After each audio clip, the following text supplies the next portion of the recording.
Alors on garde les mêmes notations, c'est-à-dire que le grand E est un R espace vectoriel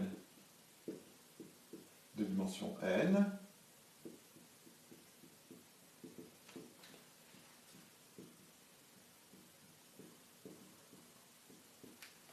Appartenant à une étoile.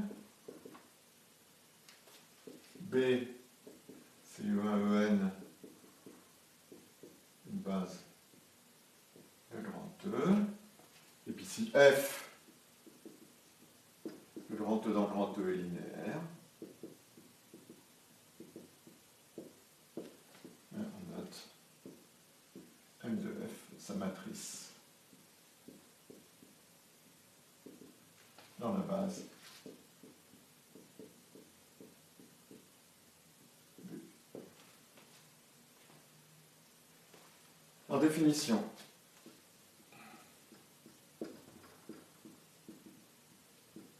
on dit qu'une matrice grand A appartenant à M n de R, une matrice carrée n à coefficient réel, est inversible.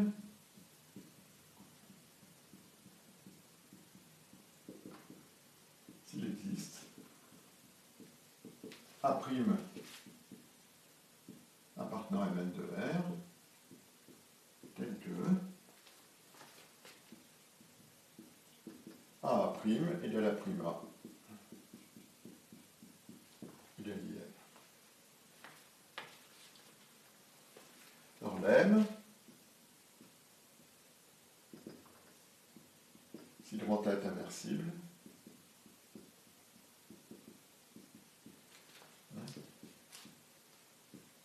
la matrice A' vérifiant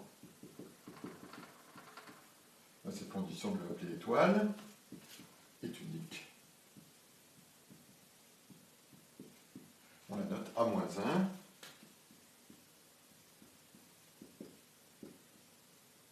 à puissance moins 1, et on l'appelle l'inverse de grand A.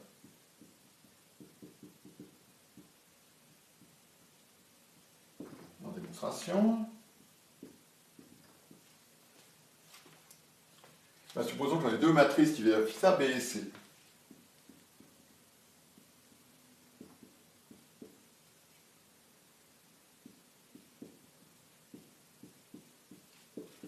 AB égale BA égale IN, AC égale CA égale IN. Alors,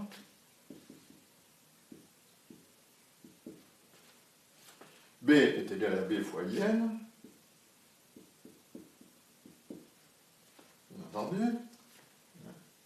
IN, c'est AC. Mais le produit des matrices est associatif. Donc ça fait BA fois C. C'est-à-dire ça fait IN fois C. Et donc ça fait C. Donc il y en a deux matrices qui vérifient étoile. Et bien elles sont égales. Donc la prime est unique. Alors qu'est-ce qu'on a comme propriété? On a deux propriétés faciles. Premièrement, si grand A est inversible, A-1 aussi, et A-1-1 est égal à grand A. Deuxièmement, si A et B appartenant à Mn de R sont inversibles,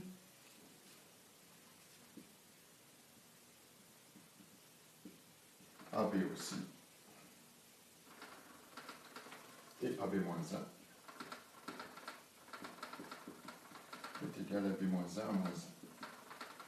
Bon, démonstration, c'est facile, hein. Pour le petit 1, il suffit de remarquer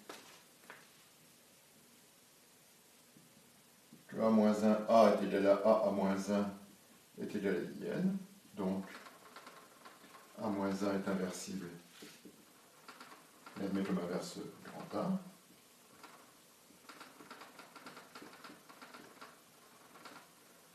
Pour le petit 2, on a que AB fois B moins 1 moins 1 est égal à A, B, B moins 1, A moins 1.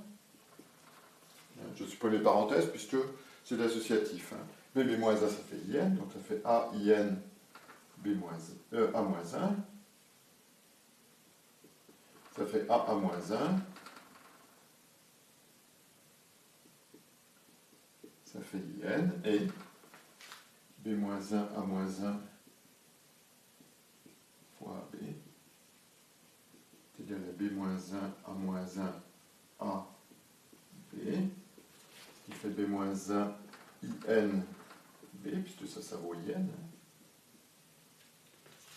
qui fait B moins 1, B, ça fait IN. Donc AB est inversible.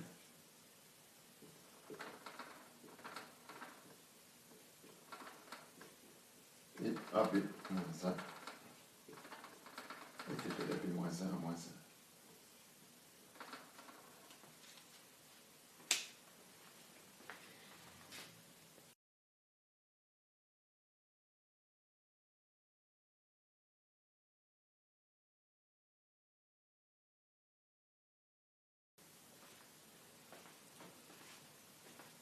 Alors, théorème.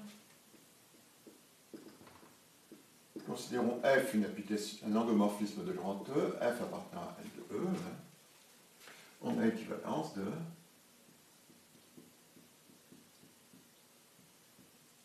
premièrement, F appartient à GL de E.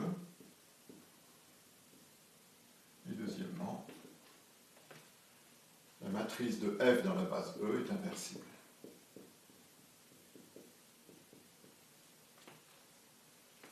En démonstration. 1 implique 2.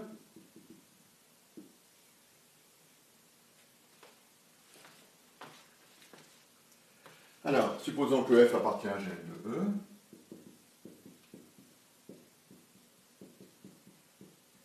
On a que F rond F-1, c'est l'identité de grand E.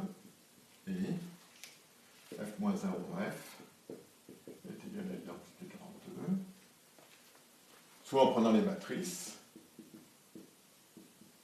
M de F de multiplier M de F moins 1. Hein, c'est M de F rond F moins 1. Hein, on sait bien. Hein, la matrice de F rond G, c'est la matrice de F fois la matrice de G.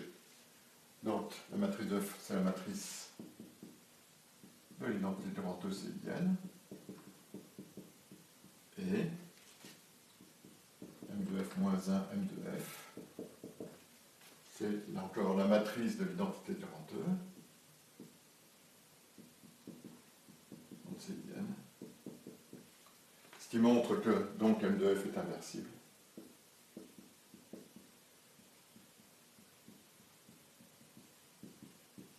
Et ça montre au passage que la matrice de F-1, c'est la matrice de F-1. C'est une formule qu'on doit retenir et qu'on peut réutiliser.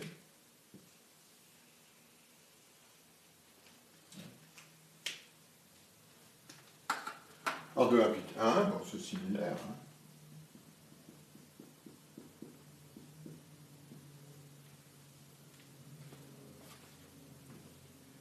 Donc, posons grand A la matrice de F, et puis soit G, appartenant à L de E, tel que la matrice de G dans la base E, ce soit A-1. Hein, on a supposé que le data était inversible.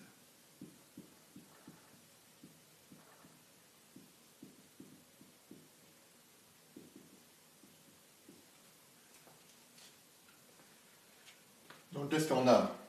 Hein, on a que la matrice de F rond G, c'est la matrice de F fois la matrice de G. C'est A fois A moins 1, c'est IN. Donc, F rond G, c'est l'identité de grand E. La matrice de G rond F, c'est la matrice de G fois la matrice de F. Donc c'est 1 moins 1 A, c'est IN. Donc, G rond F égale identité 42. En montrant qu'à partir de ces deux entités-là, F est bijective. F est injective.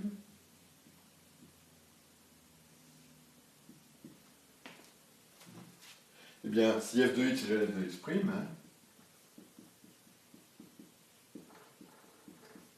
on a que g de f de x est égal à g de f de x'. Mais g rond f, c'est l'identité quantum. Donc, on a x égale x'.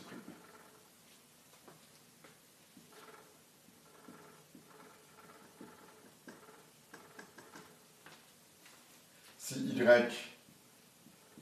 appartient à grand E, ben y c'est f de g de x, c'est f de g de y, pardon, puisque f rond g égale l'identité de grand E. Donc là, je suis en train de démontrer que f est surjective.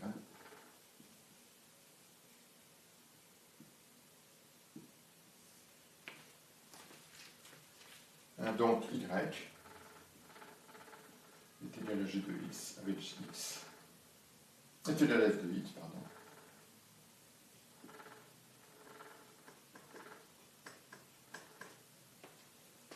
Donc y, donc f est surjective.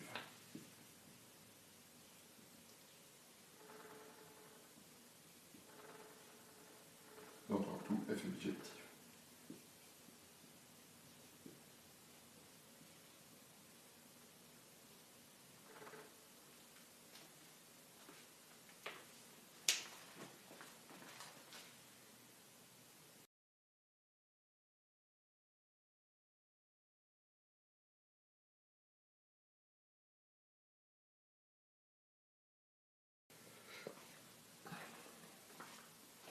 On va voir comment l'inverse d'une matrice peut nous permettre de résoudre des équations. Alors l'équation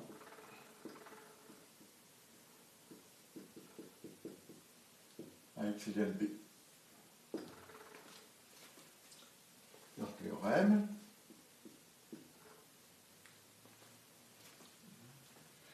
Soit grand A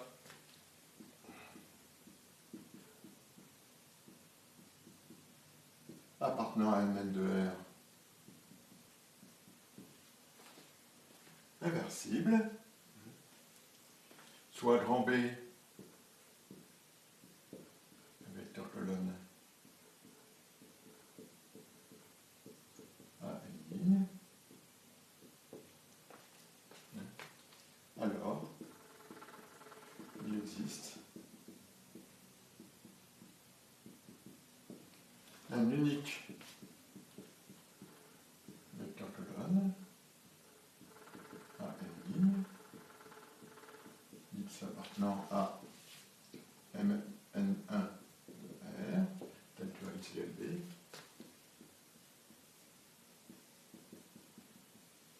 C'est le vecteur colonne x égale à moins 1.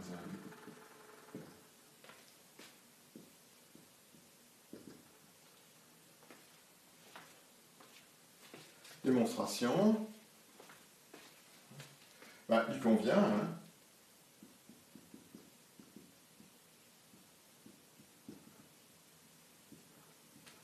car alors, AX, c'est A fois A moins 1B, c'est INB, XB. C'est la seule solution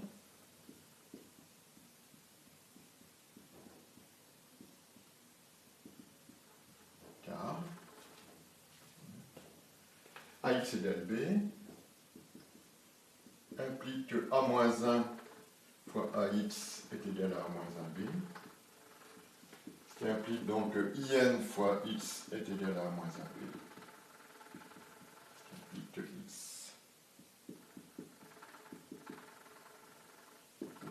moins 1b. Donc voilà, on a donc démontré qu'il y avait une solution. Alors ça peut être une méthode pour calculer A-1.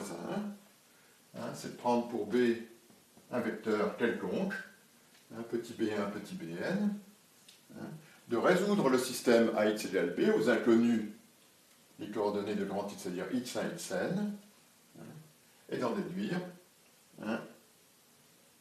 de résoudre ce système, on va trouver x est égal à quelque chose fois b1, bn, 1 fois grand B, et ce quelque chose, ce sera forcément A-1. Donc une méthode de calcul de A-1. Alors, traitons un petit exemple. Qu'on généralisera par la suite. Je prends le grand A, la matrice 1, 2, 3, 4. Voilà. Je vais montrer que la matrice est inversible et calculer son inverse. Alors, je résous le système AX égale petit b. B, c'est le vecteur B1, B2. Grand X, c'est le vecteur X1, X2. Alors, AX est égal à B.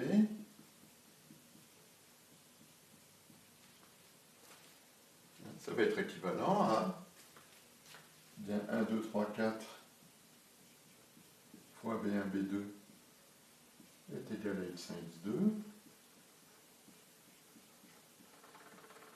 Ce qui équivaut à B1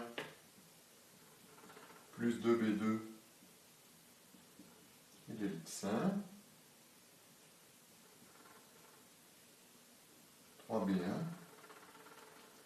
plus 4B2 est égal à X2, ce qui est encore équivalent à... Alors, je multiplie l'équation, la première équation par 2, et je soustrais la première de la deuxième. Donc ça va me donner, qu'est-ce qui va me rester ici? Les B2 s'en vont. Il va me rester 3B1 moins 2B1, c'est-à-dire B1, est égal à X2 moins 2X1.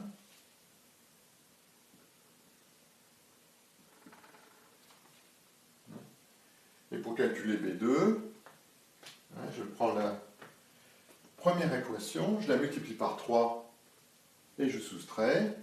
Ça va me faire 4B2 moins 6B2 moins 2B2.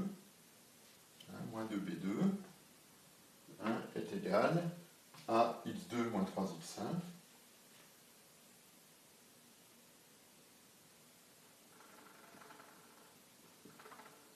Moins 2B2 est égal à X2 moins 3X1.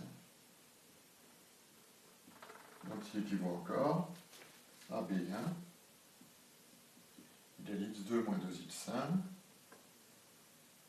et B2 est égal à 3,5 de X1 moins 1,5 de X2. Donc ça équivaut à grand X égale 1 fois X1 fois B1, B2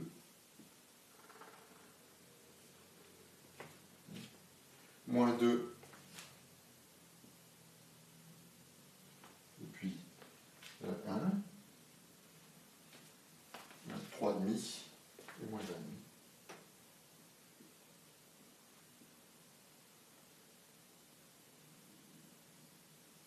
de B1, B2. Bon, et donc on a un candidat avec l'inverse. On va poser A' égale la matrice moins 2, 1, 3,5, moins 1,5. On vérifie facilement.